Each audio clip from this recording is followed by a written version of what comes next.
Today I'll be doing a special Constitution Study Group stream. I know I usually do these on Wednesdays, but today is a special Monday version. The nature of today's study is going to be, of course, on peace, and specifically around this holiday. And, some questions that I've had going through my head since putting this stream together, putting this conversation together around what business does the government or does organizations such as the United Nations have in peace? I think it's a pretty obvious answer. I don't think anybody's going to disagree with anything, but still going to look over the history and look over the structures. And of course, I will be looking at some both Federalist and Anti-Federalist writings that back up and provide some historical context around the subject of peace as well as war in the Constitution, or at least at the time of writing the Constitution. So just to give you a little, today we may have some new viewers, which is exciting, coming in from Presence, and this is through my friend Damien with the Glint Collective. He is showcasing a series of live streams today in celebration of International Day of Peace. So we may have some new viewers from that, but just to give you an introduction into this session and the nature of this stream is that I'm no expert. I'm actually learning all of this stuff as I'm going. I'm just putting myself in this vulnerable place to share with you all my own learnings, and hopefully we can learn together. We can inspire each other. And what's beautiful about this happening over live streaming platforms is that you are welcome to comment back, and actually you are encouraged to comment back if you have any questions about what I'm talking about or want more details, or even have ideas about what I'm talking about, even to teach me, because like I said, I'm just learning this stuff. And why, as a 37-year-old business professional interested in putting time into doing something that could be called childish. And I don't think it is. I think being vulnerable is a very powerful activity, practice that can get us to higher and higher levels within ourselves. But I chose to do this. The timing is right now.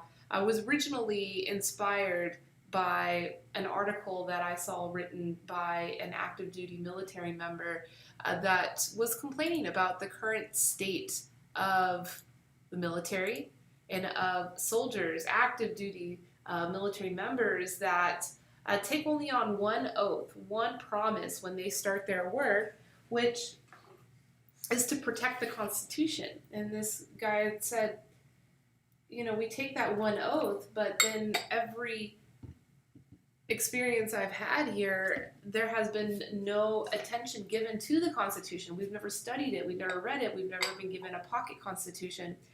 And so I was inspired in reading that article and reading the consequences that then come from that lack of awareness and connection to our why.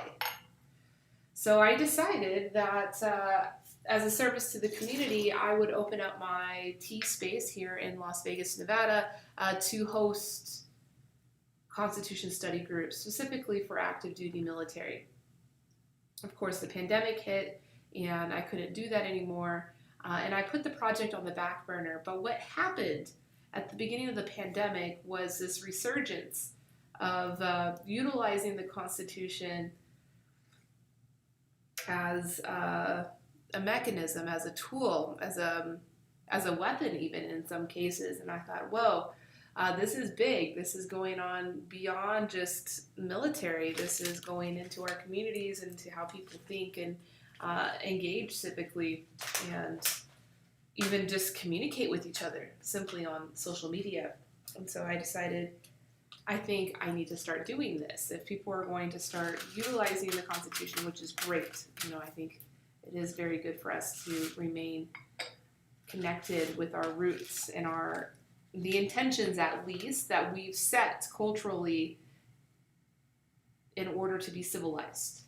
What it is to be civilized is to, live with your neighbor. And so the Constitution, at least for this country that we live in, is that set of rules of how we remain civilized with one another and how government is involved in retaining this citizenship and protection of citizenship. So I'm doing it. I've started out, now I've been doing this for months, so, it's been going on a while, and I've become a lot more knowledgeable and a lot more aware of what's going on, and every week I pick a different topic to focus on, and I've read through all of the Constitution, which actually that document itself is very short, very easy to read through, but what is much bigger than this is the other supporting ideas and documentations and historical context of what that means. And the greatest thing that we can pull from is the Federalist and the Anti-Federalist Papers, which something interesting about those perspectives is that the Federalist perspective won overall. Like that ethos won in the Constitution writing vote. Of course, there was influence from both sides, but ultimately the Federalist side won. And the Anti-Federalist perspective, which actually was a much more distributed perspective involving many more players and many more perspectives and much more writing than the Federalist Papers. The Anti-Federalist Papers, they were forgotten because they weren't the winners. And so that's also another really important theme that I'm reminded of often in doing this work, is that the winner oftentimes is the one that gets to leave their perspective on the story. The Anti-Federalist Papers did not start to gain attention and academic resources until about the 1960s. So, and we've come to learn that there are many more people involved, many perspectives. I wouldn't even be surprised to learn if new documentation come through to support that side. And for that reason, I'm always a big protector of the underdog, and not just protector, but inclusive of their perspective and what's going on, because that's really important for the most important foundation principle of the Constitution, and actually of the UN International Day of Peace, which is democracy. Democracy depends upon inclusion, so I think it's very interesting to not only support all perspectives of any argument on any issue, but especially if that argument is more inclusive in its nature itself.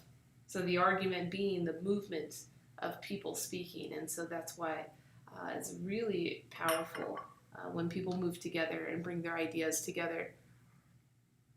Can actually get some attention. Of course, if you don't win, then it's easy for your ideas to be buried.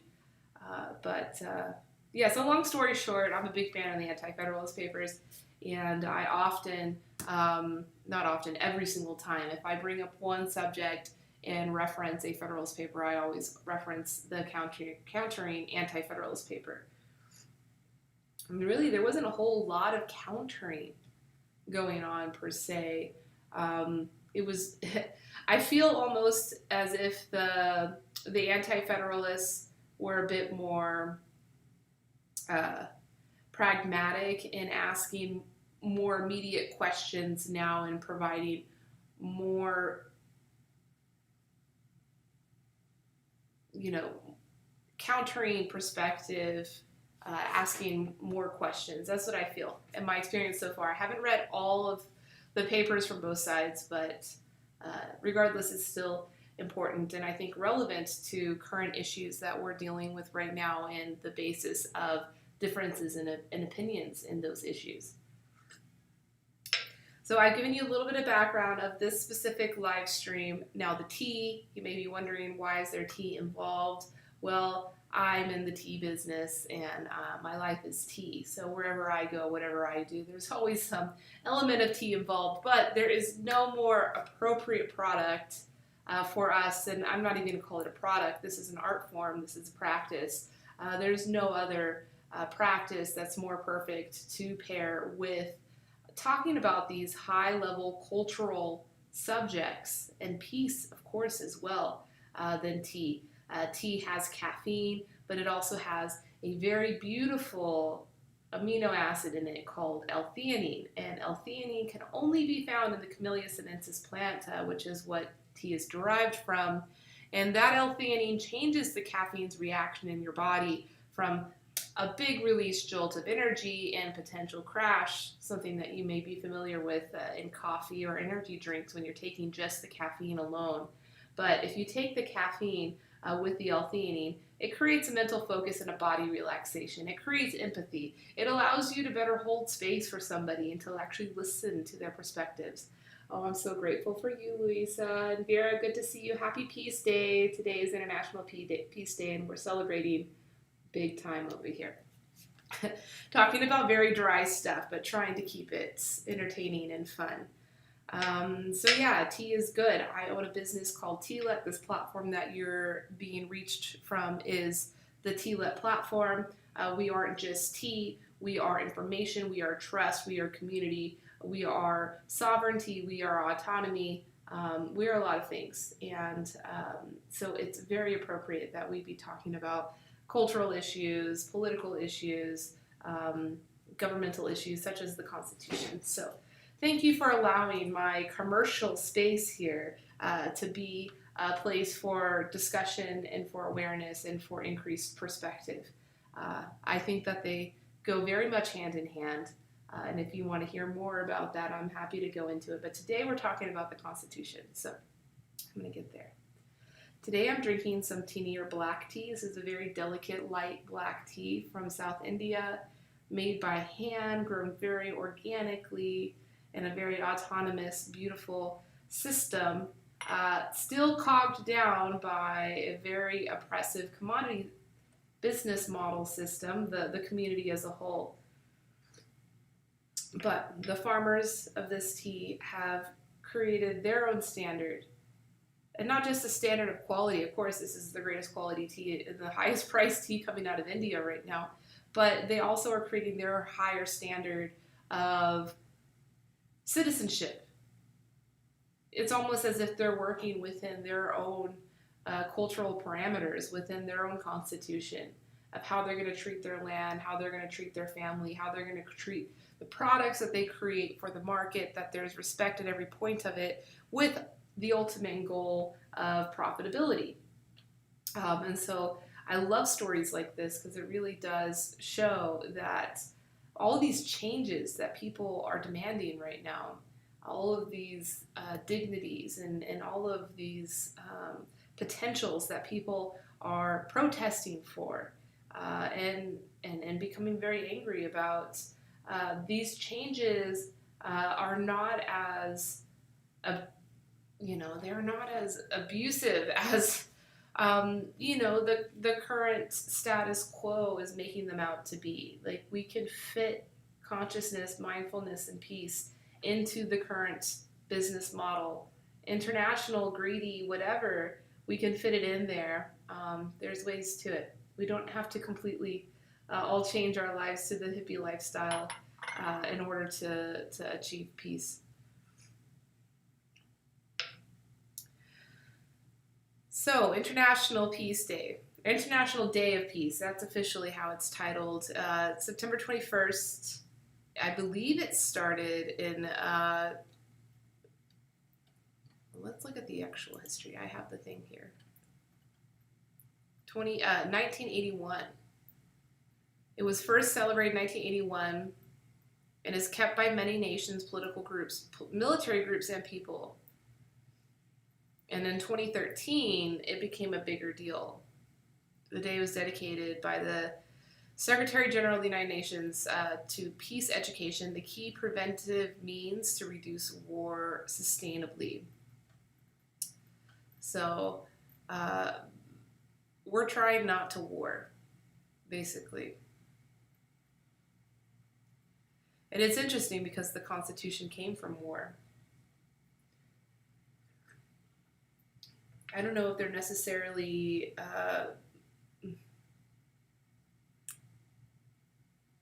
that's a bad inference for me to make, to say that war is required for infrastructural change like the Constitution. I mean, that was a major infrastructural change, total rehaul.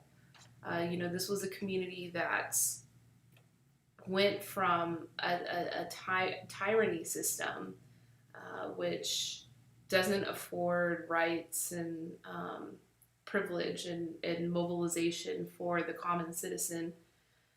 Only, the select elite, the aristocracy are going to get access. So yeah, they had to completely rehaul the whole system, and it came from a place of war.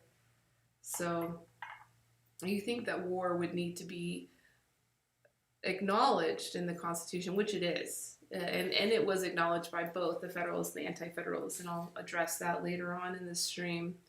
Right now I want to talk about this holiday and what the holiday means. So I was first introduced to this UN holiday in 2006. It's the first time I heard about it. And it was actually through a documentary talking about this young individual that really wanted to see this holiday through and wanted to see it properly recognized by the entire world. This is an international holiday of peace. And ideally, what this young gentleman, was seeking in the film, in the documentary, was a complete day of ceasefire throughout the world. So whatever conflicts are happening in the world, no judgments on what's going on in the conflict, but let's everybody for one day just acknowledge a day of rest, of war and of peace. It's never been fully celebrated, the holiday, even though that's the intent that the UN has. This is interesting. I pulled up a UN website with the intention of this year's theme. Okay, here we go. I'll get the proper theme. This year's theme is called Shaping Peace Together, and this is coming directly from the UN website. Each year, the International Day of Peace is observed around the world on September 21st. The UN General Assembly has declared this as a day devoted to strengthening the ideals of peace through observing 24 hours of nonviolence and ceasefire. This year, it has been clearer than ever that we are not each other's enemies. Rather, our common enemy is a tireless virus that threatens our health, security, and very way of life. COVID-19 has thrown our world into turmoil and forcibly reminded us that what happens in one part of the planet can impact people everywhere. In March, UN Secretary General Antonio Guterres called on all warring parties to lay down their weapons and focus on the battle against the unprecedented global pandemic. Well, there's that too. While the message is intended for armed parties, solidarity and cooperation across borders, sectors, and generations are also needed to win this new fight against the worst public health crisis of our time. For the United Nations, 2020 has already meant to be a year of listening and learning. To mark its 75th anniversary, the UN has invited millions of people worldwide to join UN 75, the largest and furthest reaching global conversation on building the peaceful and prosperous future we want. As we struggle to defeat COVID-19, your voice is more important than ever. In these difficult times of physical distancing, the International Day of Peace will be dedicated to fostering dialogue and collecting ideas. The world will be invited to unite and share thoughts on how to weather this storm, heal their planet, and change it for the better. Even though we may not be able to stand next to each other, we can still dream together. Shaping peace together. Celebrate the day by spreading compassion, kindness, and hope in the face of the pandemic.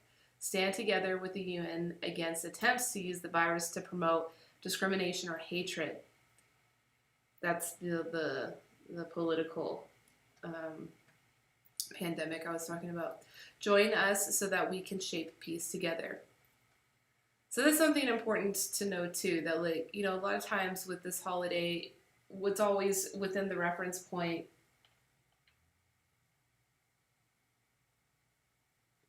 Vera, we got to reconnect. It's been a long time. That peace and violence, this is a day of nonviolence, right? What was the thing I said at the beginning? Strengthening ideals of peace through 24 hours of nonviolence and ceasefire. So nonviolence was the key word, not just ceasefire from war. Of course, war is probably like the most extreme form of violence, but violence can also be subtle and unintentional and very hard to decipher. Very hard to know that you're hurting someone, to know that you're inflicting violence. It could be emotional. It could be unintentional damage to somebody's property. There's so many ways, so this day shouldn't just be about, trying to demand political peace or trying to demand warring peace. We can also work within ourselves, especially during this pandemic. We only have ourselves. We're having a lot of time to ourselves. We can think about these things. So that's just this year's theme. That's cool. So I also wanted to give a little bit of perspective of the UN itself. And what the UN does, how it's funded, like why they are taking these initiatives, and just learning about the structure of the UN itself. We always we know it's there, we trust it's good, maybe we don't really know exactly how it operates, and so we can learn that right now. So what we do. The main things they do, they maintain international peace and security. The United Nations came into being in 1945 following the devastation of the Second World War with one central mission, the maintenance of international peace and security. So they are directly involved in peace. That's it. That's their first job. They do this work by preventing conflict, helping parties in conflict make peace, peacekeeping, and creating the conditions to allow peace to hold and flourish. That's a deep thing, there could be a lot of layers there. And again, that violence that we're talking about, or nonviolence that we're talking about, is not just like warring violence. I mean, of course, the image here that they have on their website is with weapons, is like physical violence that they're talking about, but we're talking about corporate violence or resource violence. Would the UN have any type of involvement in that? I think they do. I don't know. I'll read the rest of their statements. Protect human rights. The term human rights was mentioned 7 times in the UN's founding charter, making the promotion and protection of human rights a key purpose and guiding principle of the organization. In 1948, the Universal Declaration of Human Rights brought human rights into the realm of international law. Since then, the organization has diligently protected human rights through legal instruments and on-the-ground activities. Deliver humanitarian aid. I won't read that, but you can understand what that means. Promote sustainable development. All right, so maybe this is where my question about corporate violence is addressed. So, from the start of 1945, one of the main priorities of the United Nations was to achieve international cooperation in solving international problems of an economic, social, cultural, or humanitarian character, and in promoting and encouraging respect for human rights and for fundamental freedoms for all without distinction as to race, sex, language, and religion. Improving people's well-being continues to be one of the main focuses of the UN. The global understanding of development has changed over the years, and countries now have agreed that sustainable development that promotes prosperity and economic opportunity, greater social well-being, and protection of the environment offers the best path forward for improving the lives of people everywhere. Nice. And then the final thing is upholding international law. The UN Charter in its preamble sets an objective to establish conditions under which justice and respect for the obligations arising from treaties and other sources of international law can be maintained. So this is kind of like the judiciary, you know, our global judiciary system. So then I wonder, how do they acquire the power to enforce these activities, especially international law? So they have courts, tribunals, multilateral treaties, and by the Security Council, which can approve peacekeeping missions, impose sanctions, or authorize the use of force when there's a threat to international peace and security, if it deems this necessary. These powers are given to it by the UN Charter, which is considered an international treaty. As such, is an instrument of international law, and UN member states are bounded by it. The UN Charter codifies the major principles of international relations, from sovereign equality of states to the prohibition of the use of force in international relations.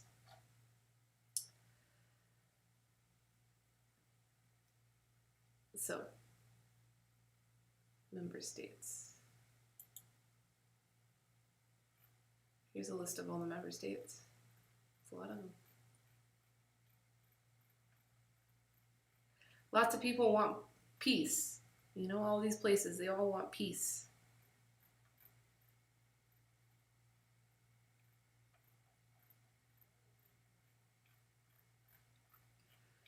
So then the $1 million question, or the billion, or probably even the $1 trillion question is, how is all this funded? You know, it's one thing to be running a government and prioritizing the value of standing army or other tools of peace. You have the government funding, you have the citizens funding to support those efforts. But in the UN, it's not a government. It's an organization. It's a treaty. It's an agreement. So then I'm wondering, you know, this is lots of money to be managing international peace. Where does the money come from? And that's where this page gives us the info. I like this UN transparency. Having transparency about this stuff.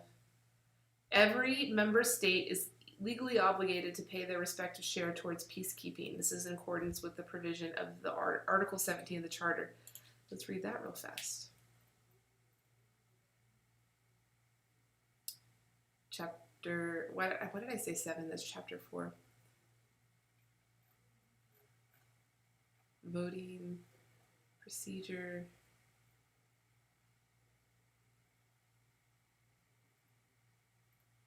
So the charter is kind of like the UN's constitution, their set of rules of the functions and powers of, this page is the General Assembly, which these are the folks that actually make the decisions about, you know, what the UN needs to do to manage peace. But I don't see any fee structure on here, and I'm not going to bore you guys with my research to find that exactly. But this page has a cool little breakdown of distributed funding by different member states. Here we go. The top 10 providers of assessed contributions to the United Nations peacekeeping operations in 2019 are as follows.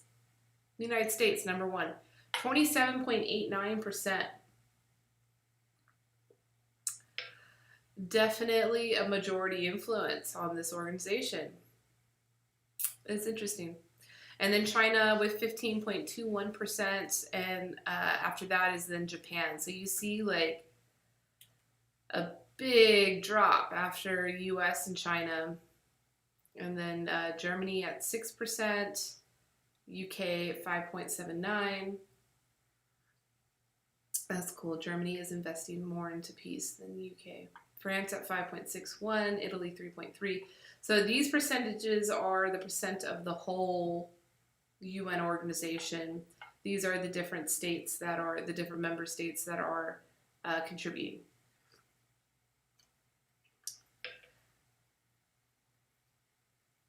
Many countries have also voluntarily made additional resources available to support UN peacekeeping efforts in a non-reimbursable basis in the form of transportation, supplies, personnel, and financial contributions. So there could be even more influence through these kind of in-kind donations made to the UN. So then they have a little description of how things are budgeted. Budgets of peacekeeping operations are based on the mission's mandate from the Security Council. As such, they are strategic documents aligned resources to achieve the overall objectives of the operation.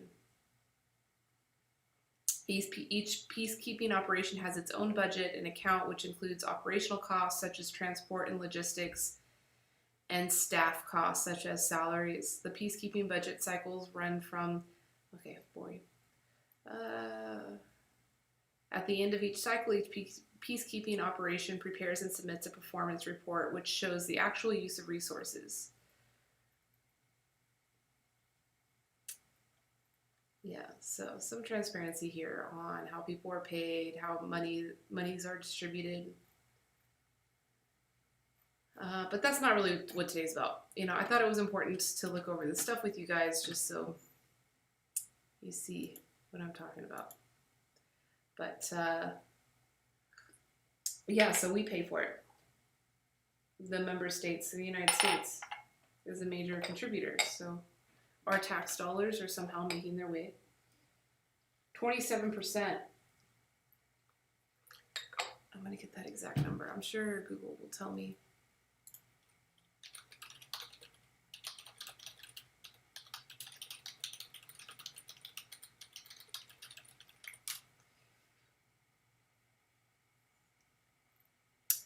It doesn't say. Maybe, well, we got the percentage. If I have the total budget.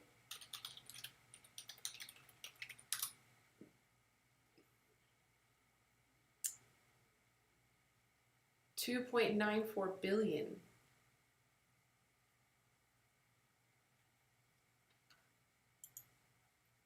Oh no, $3 billion.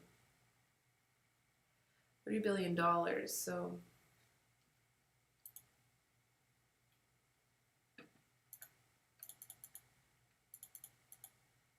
that's million, that's a billion. Oh, and it doesn't even want to give it to me.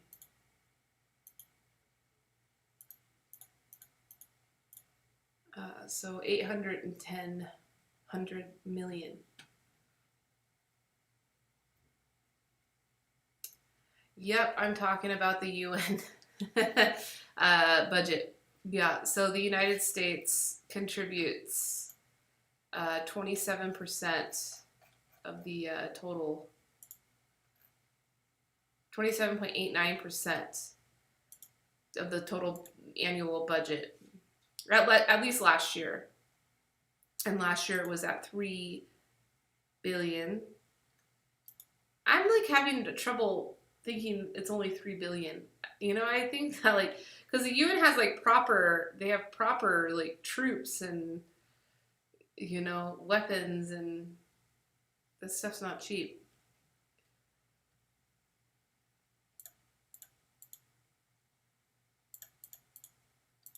So yeah, $836 million. Let's see. So military budget is $686 billion. So okay, that puts it all into perspective.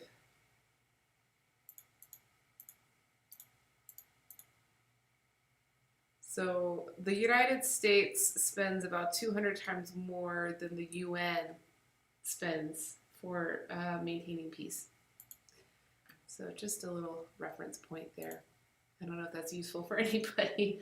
It's useful for me to put that all in perspective. Again, I'm having like, if the U.S. military budget is $686 billion a year, but the UN's peacekeeping budget is only $3 billion, and the U.S. funds 27% of it.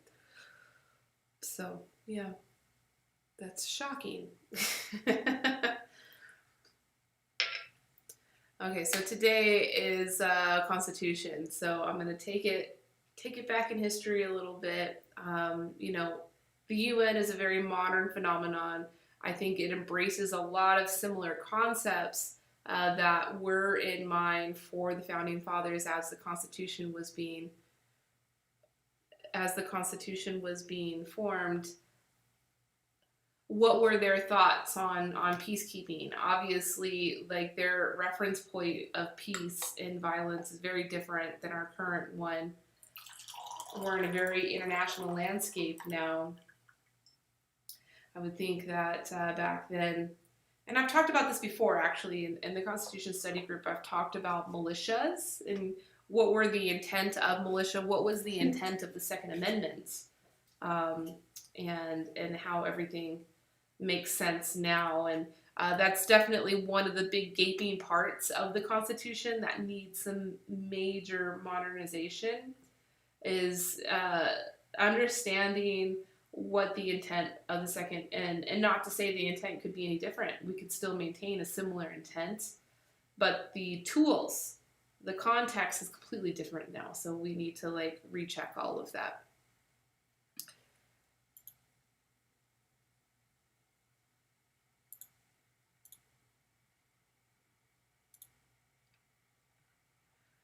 So now I am going to read an Anti-Federalist paper for you.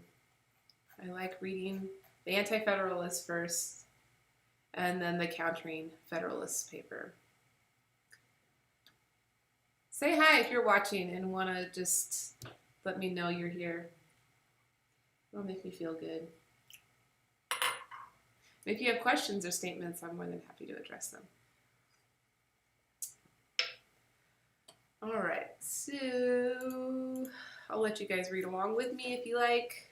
It might be hard for you to read, but it's up there.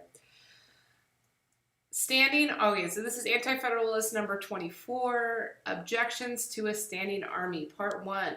Standing armies are dangerous to the liberties of a people.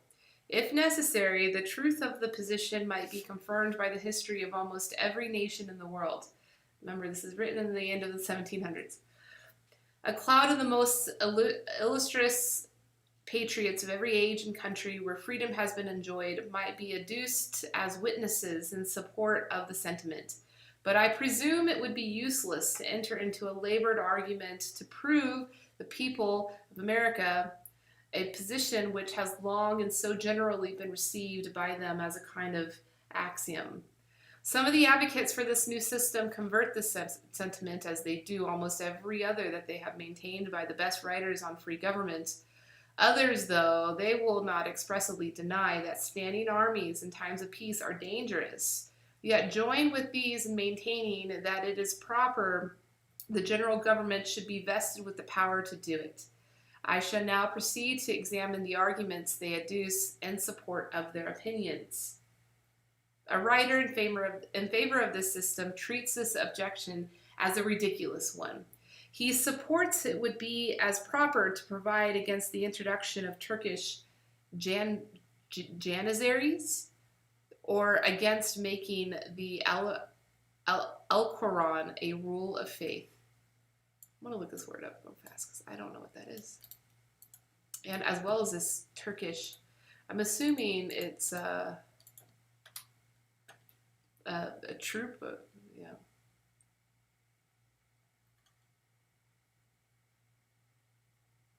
Oh, it's just the Quran. That's interesting. Okay, so he it's the Quran. He references the Quran.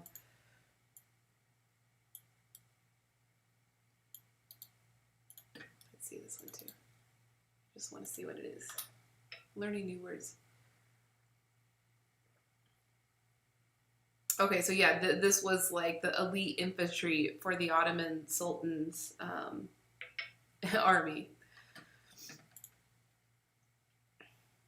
From the positive and dogmatic manner in which this author delivers his opinions and answers objections made to his sentiments, one would conclude that he was some pedantic pedagogue who has been accustomed to deliver his dogmas to pupils who always place implicit faith in what he delivered. But why is this provision so ridiculous? Because, says this author, it is unnecessary. But why is it unnecessary? Because the principles and habits, as well as the power of the Americans, are directly opposed to standing armies, and there is as little necessity to guard against them by positive constitutions as to prohibit the establishment of the Mahometan religion. I guess that's just Muslim. It is admitted then that a standing army in time of peace is an evil. I ask then, why should this government be authorized to do evil? If the principles and habits of the people of this country are opposed to standing armies in times of peace, if they do not contribute to the public good, but would endanger the public liberty and happiness, why should the government be vested with the power? No reason can be given why rulers should be authorized to do what, if done, would oppose to the principles and habits of the people and endanger the public safety. But there is every reason in the world that they should be prohibited from the exercise of such a power. But this author supposes that no danger is to be apprehended from the exercise of this power, because if armies are kept up, it will be by the people themselves, and therefore to provide against it would be as absurd as for a man to pass a law in his family that no troops should be quartered in his family by his consent. This reasoning supposes that the general government is to be exercised by the people of America themselves. But such an idea is groundless and absurd. There is surely a distinction between the people and their rulers, even when the latter are representatives of the former. They certainly are not identically the same, and it cannot be disputed, but it may and often does happen that they do not possess the same sentiments or pursue the same interests. I think I have shown in a previous paper that as this government is constructed, there is little reason to expect that the interests of the people and their rulers will be the same. Besides, if the habits and sentiments of the people of America are to be relied upon as the sole security against the encroachment of the rulers, all restrictions and constitutions are unnecessary. Nothing more is requisite than to declare who we shall be authorized to exercise the rights of government. And about this we need to not be very careful, for the habits and principles of the people will oppose every abuse of power. This I suppose to be the sentiments of this author, as it seems to be of many of the advocates of this new system. An opinion like this is as directly opposed to the principles and habits of the people of America as it is to the sentiments of every writer of reputation on the science of government, and repugnant to the principles of reason and common sense.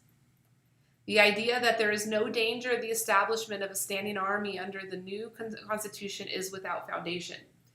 It is a well-known fact that a number of those who had an agency in producing this system, and many of those who it is probable will have a principal share in the administration of the government under, if it is adopted, are avowedly in favor of standing armies. It is a language common among them that no people can be kept in order unless the government have an army to awe them into obedience. It is necessary to support the dignity of government to have a military establishment, and there will not be wanting a variety of plausible reasons to justify the raising one, drawn from the danger we are from the Indians on our frontiers, or from the European provinces in our neighborhood. If to this we add that an army will afford a decent support and agreeable employment to the young men of many families who are too indolent to follow occupations that will require care and industry, and too poor to live without doing any business, we can have little reason to doubt, but that we shall have a large standing army as soon as this government can find money to pay them, and perhaps sooner. A writer who is the boast of the advocates of this new constitution has taken great pains to show that this power was proper and necessary to be vested in the general government. He sets out the calling in question the candor and integrity of those who advance the objection, and with insinuating that it is their intention to mislead the people by alarming their passions rather than to convince them by arguments addressing to their understandings. Sounds familiar. The man who reproves another for a fault should be careful that he himself be not guilted of it. How far this writer has manifested a spirit of candor and has pursued fair reasoning on the subject, the impartial public will judge when his arguments pass before them in review. He first attempts to show that this objection is futile and disingenuous because the power to keep up standing armies in times of peace is vested under the present government in the legislature of every state in the Union except 2. Now, this is so far from being true. It is expressly declared by the present Articles of Confederation that no body of forces shall be kept up by any state in times of peace, except such number only as in the judgment of the United States in Congress assembled shall be deemed requisite to garrison the forts necessary for the defense of such state. Now, was it candid and ingenuous to endeavor to persuade the public that the general government had no other power than their own legislature have on his head, when the truth is your legislature have no authority to raise and keep up any focus? He next tells us that the power given to this Constitution on his head is similar to that which Congress possess under the present Confederation. A little ingenuity is manifested in this representation as in that of the former. I shall not undertake to inquire whether or not Congress are vested with the power to keep up a standing army in time of peace. It has been a subject warmly debated in Congress more than once, since the peace and one of the most respectable states in the Union were so fully convinced that they had no such power, that they expressly instructed their delegates to enter a solemn protest against it on the journals of Congress should they attempt to exercise it. But should it be admitted that they have the power, there is such a striking dissimilarity between the restrictions under which the present Congress can exercise it and that of the proposed government, that the comparison will serve rather to show the impropriety of vesting the proposed government with the power than in justifying it. It is acknowledged by this writer that the power of Congress under the present Confederation amounts to little more than that of recommending. If they determine to raise troops, they are obliged to effect it through the authority of the state legislatures. This will, in the first instance, be the most powerful restraint upon them against ordering troops to be raised. But if they should vote an army contrary to the opinion and wishes of the people, the legislatures of the respective states would not raise them.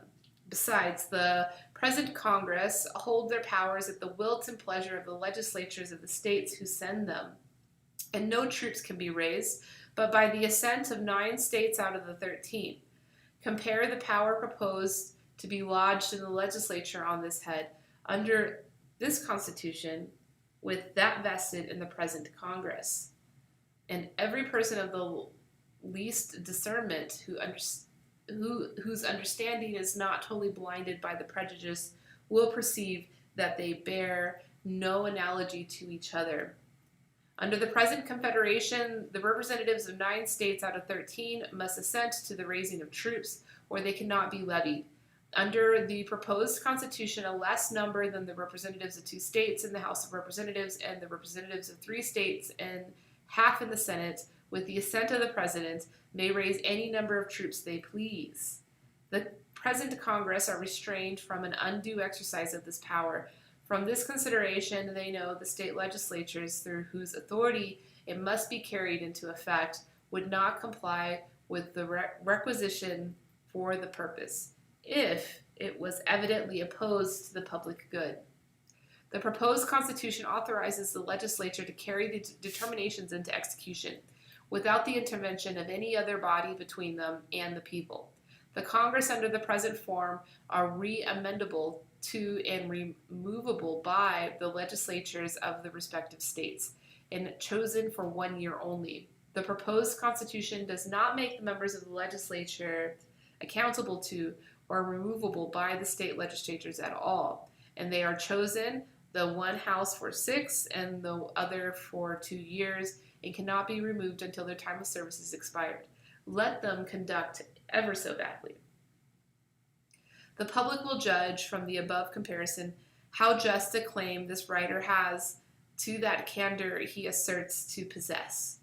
In the meantime, to convince him and the advocates of the system that I possess some share of candor, I pledge myself to give up all opposition to it on the head of standing armies, if the power to raise them be restricted as it is in the present Confederation, and I believe I may safely answer, not only for myself, but for all who make the objection, that they will not be satisfied with less.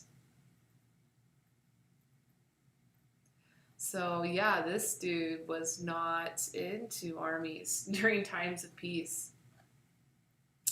People say that we're in a long time of peace right now. So I don't know what that's about. Is it constitutional for us to have? We definitely have a standing army. What was that number? 600.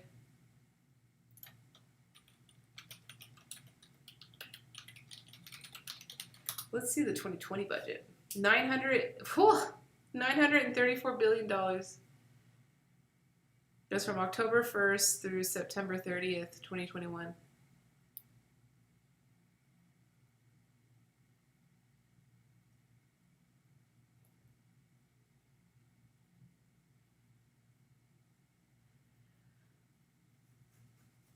So during a time of peace, we are currently spending $934 billion, the second highest line item in our whole country's thing after Social Security. So it's good, at least we're spending more on our Social Security, but I've heard that even that system is not on a good trajectory of sustainability. So that was an interesting perspective for the military. Yes, Kayla, in 2020, $934 billion. That is almost $1 trillion. $934 billion. $934 billion.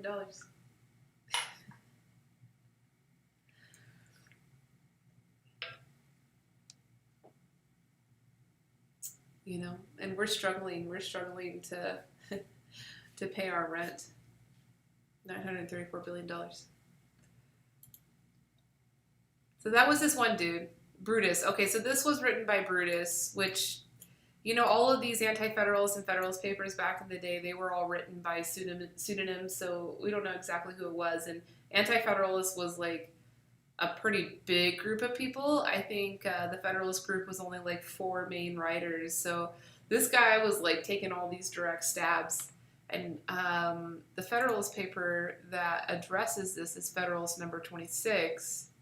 The idea of restraining the legislative authority in regard to the common defense considered for the Independent Journal.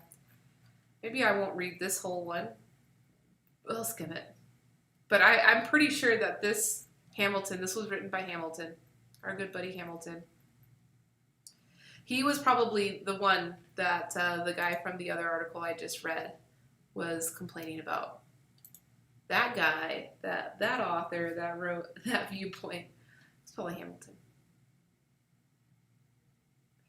It was a thing hardly to be expected that in popular revolution the minds of men should stop at that happy mean which marks the salutary boundary between power and privilege and combines the energy of government with the security of private rights.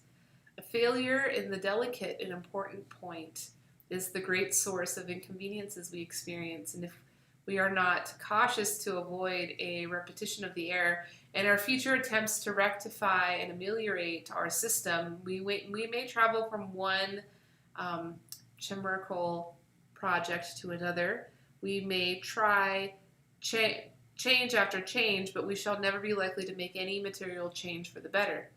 The idea of restraining the legislative authority and the means of providing for the national defense is one of those refinements which owe their origin to a zeal for liberty more ardent than enlightenment. We have seen, however, that it has not had thus far an extensive prevalency than even in this country where it made its first appearance.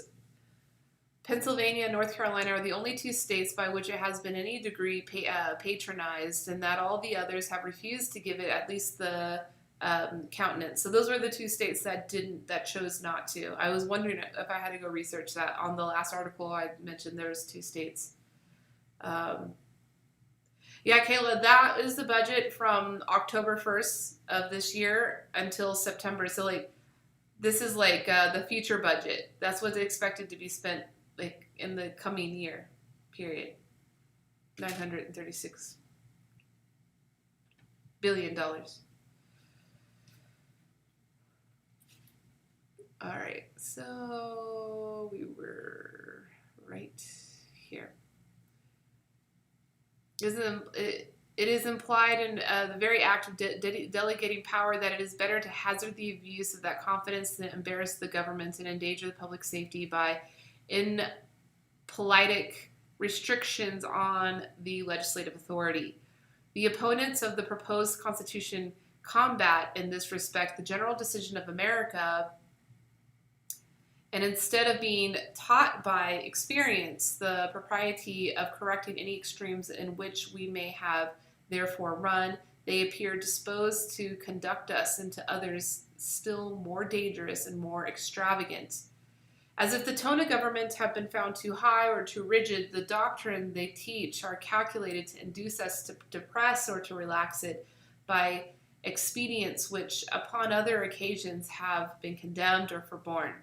It may be affirmed without the imputation of invective that if the principles they inculcate on various points could so far obtain as to become popular creed, they would be utterly unfit.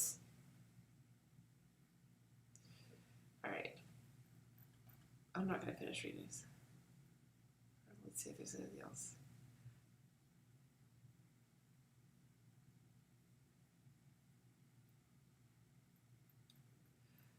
So basically, the very conflicting arguments about the power and the rights of a standing army, especially during a time of peace.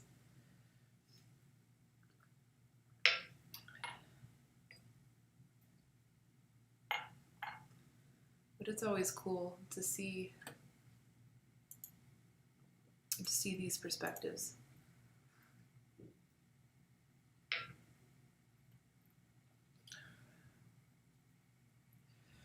So, yeah, basically what the other guy was saying, the Anti-Federalists, he's saying that, like, maintaining armies to maintain peace is maybe not the strategy that the average citizen would take, but perhaps the strategy that better serves the ones in power. Yep, time of peace. Because we have to maintain the peace. You know, we have to maintain the peace. So do we maintain it with more violence or the threat of more violence, as is what's argued in this basic principle about the constitutionality of a standing army? Or do we maintain peace with more peace? I mean, from a logical perspective, it seems that we would maintain peace with more peace. That, like, you know, I'm good at math, so that's what I'm doing math right now. It's like positives and negatives coming together, doing things, and it's like, yeah, no, that one's the right answer. But those in power and our current status quo, 900, I'm going to read that number again. I'm going to actually put it right in here so that way we can all see it. See how impactful that number is. $934 billion.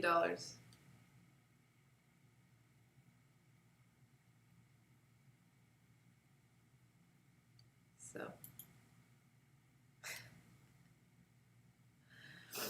I wonder what $934 billion worth of peace would look like. It's like, okay, look, let's take that budget and spend it on something else, like peace. What would that look like? I don't know what it'll look like, but like we need more heads in the game. We need more perspectives in the game. And real perspective, like real citizen perspective versus, you know, our current infrastructure status quo is skewed. And not more from one way or the other. It's skewed in every direction. By the way, I have new shells on my tea table here. This was a lovely birthday gift from my friend Nick. Thank you very much, Nick, for the beautiful shells. Getting a little dressing there, tea leaf. Emotional intelligence circles.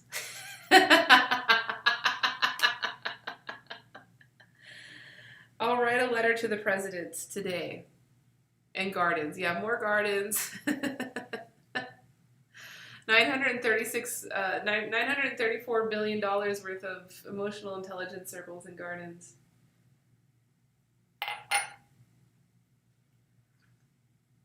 Yeah, so that's what this is about. Now, what can we do, right? Like, okay, so, you know, it's pretty tainted. The system's tainted. They've been writing, these guys have been writing about this problem happening if we didn't, you know, keep things in checks and balances.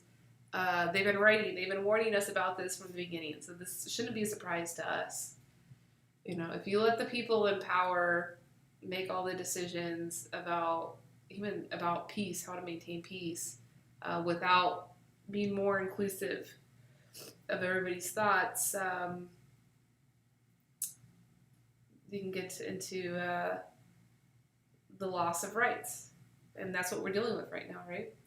Even like police brutality, right? It's like police are, maybe they're not directly called peacekeepers, but they have some peacekeeping activities and missions.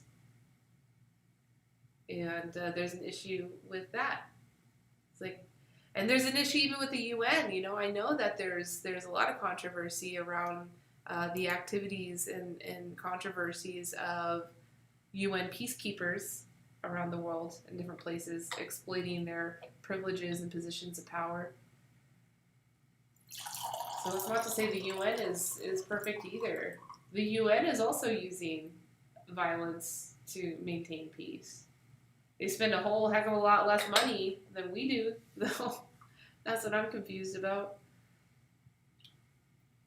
I'll have to like do some personal research a little bit more about that, specifically about the efficacy of the UN's peacekeeping activities versus not just the US's, but the whole world.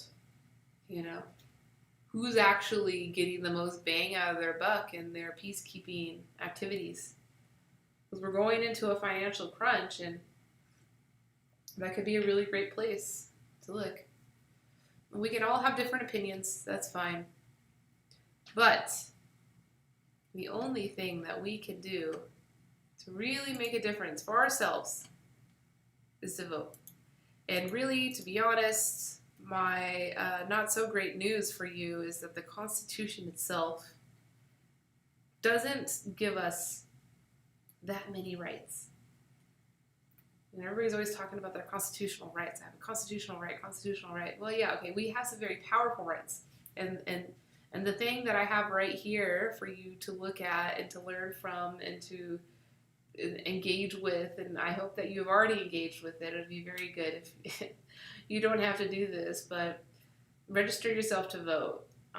It's huge. It doesn't feel like huge. It feels it feels futile, it feels useless, but it really is the only legitimate right that we are given by the Constitution for democracy, for us to be involved in that democracy, and for our ideas and perspectives to be included with those decisions that we were just talking about. Putting people in power that better represent your perspectives is probably impossible to ever have an entire, representative set of representatives that exactly align with your values and with your needs within the democracy. But if you don't vote, you absolutely won't have anybody to represent you. And so that's where the power is. So vote. It's coming up. The best website to keep up with all of your voter registration, your voting polls, your mail-in ballots is vote.org. Vote.org. It's an easy one. No one should have trouble getting to this one. But I'm going to put it in the comments anyway, because sometimes people have trouble.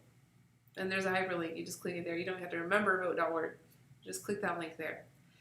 Register to vote. So what do you do here? You go to this website. You get the countdown. 42 days, 9 hours, 53 minutes, and 4 seconds until our big election, November 3rd. So you can check your registration here. You can register to vote here.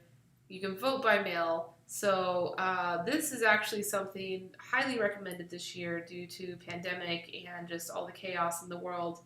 And I'm sure even chaos in the polling place with how hot all the energies are from both sides. Voting by mail would be the most peaceful way to handle this. Let's talk about Day of Peace. So not every state is handling their mail-in ballots the same way.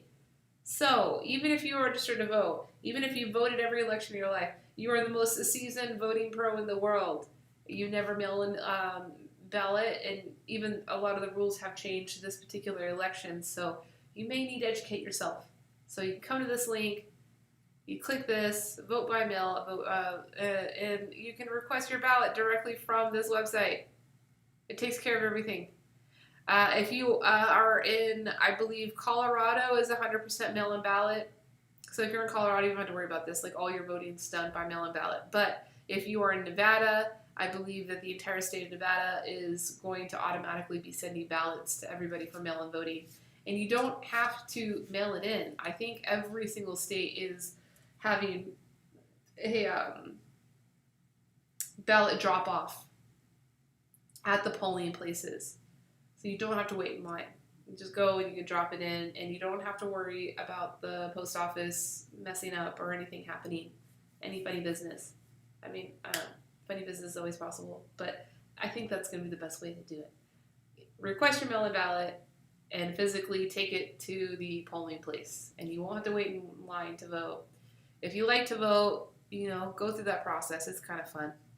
Also, something else that's very important this year, more than just voting, is being a poll worker. There's a big demand right now for poll workers because of the increase to COVID restrictions and hopefully because of higher voter turnout for both sides, for all sides, just higher voter turnout. That's all we want. There's increased demand for workers at the polling places. And I heard that this is a demand all across the country. So not just here in Nevada, everywhere. And if you go to vote.org, become a poll worker, it will redirect you to this website here where it will tell you how to sign up to be, you pick your state here. And let's see, I go to Nevada. Well, let's just pretend like we're in Florida. If you go to Florida, you select your jurisdiction.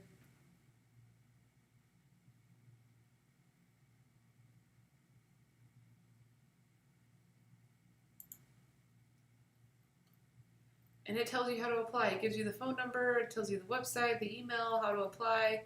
It even tells you compensation. Most of these places are compensating very fairly for their poll workers this year. So if you are having, a little bit of trouble financially, and want a couple extra bucks. Like, if you do this in Florida, it's a 1 day of work. You start at 6 a.m. and you end by 8 p.m. It's a big day of work. It is like the most civically engaging thing that you can do in addition to voting, and it'll be very convenient to vote if you're working in the polling place.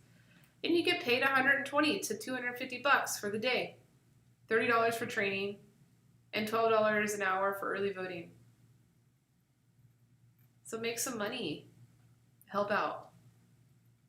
So from the vote.org, this website here, this is like everything you need is at this website. Share this website with your friends. Let them all know they got to do this.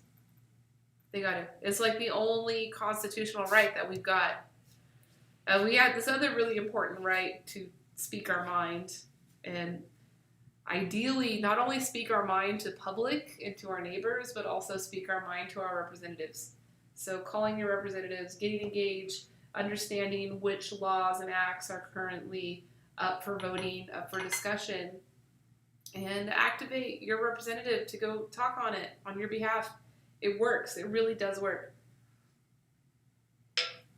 But the first step is to vote the right representatives in. And the only way you can do that is if you vote. So don't be convinced not to vote this year. Your vote will count no matter what you're voting for. It's important because it's your vote. So do it. And that's it. Because if not, we can't complain about anything. If you don't vote, you can't complain about anything. Now, if you vote and you're not happy, then yeah, you can complain. You have the right, and you can speak, and you can inspire, and you can help with the evolution. But if you don't do that, then you can't at all. Like, you can't say anything. It's your fault. So, that's what we can do for Peace Day. I know it doesn't seem very peaceful to vote, to register to vote, but I mean, that's one thing. So please check your registration. Go to this website, vote.org. Make sure you're registered. Make sure you got your mail and ballot coming.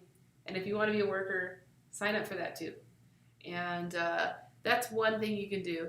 We can, love each other, drink some tea, gift some tea to your friend, or whatever, gift whatever. Send them a text message and just say, I love you.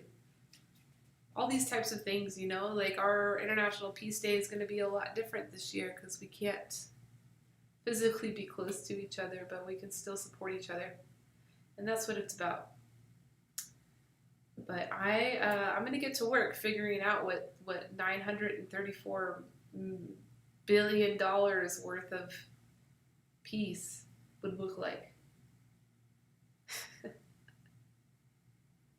Lots of tea parties. I mean, how many tea parties could I do around the world? I'm going to make an infographic. I'm totally going to make an infographic.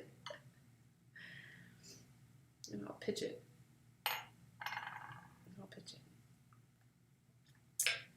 So yeah, that was the key takeaway, I believe, of all of today, other than voting. I'm going to leave this screen up as long as I finish this stream, so that way you guys know what's going on. This is it. This is what we got to do. This is our constitutional job. That's it. To maintain peace, or whatever idea of peace is. Let's have these, let's bring this conversation up again, man. I should we need to yeah, I'll make the infographic.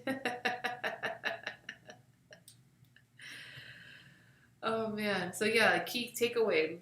The United Nations peacekeeping budget for international peacekeeping. They're the most elite international peacekeeping organization.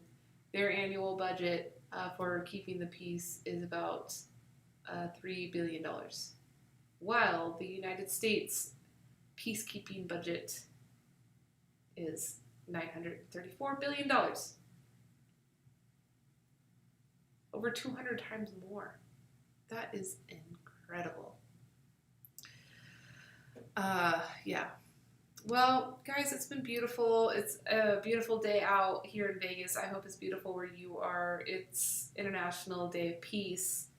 We may not have a ceasefire as the UN asked, but we definitely have our right to vote. And that's the closest thing that we're going to have. So please explore it. Please remember it. Tell your friends to remember it. And I will see you next week. I love all you guys. Happy Peace Day.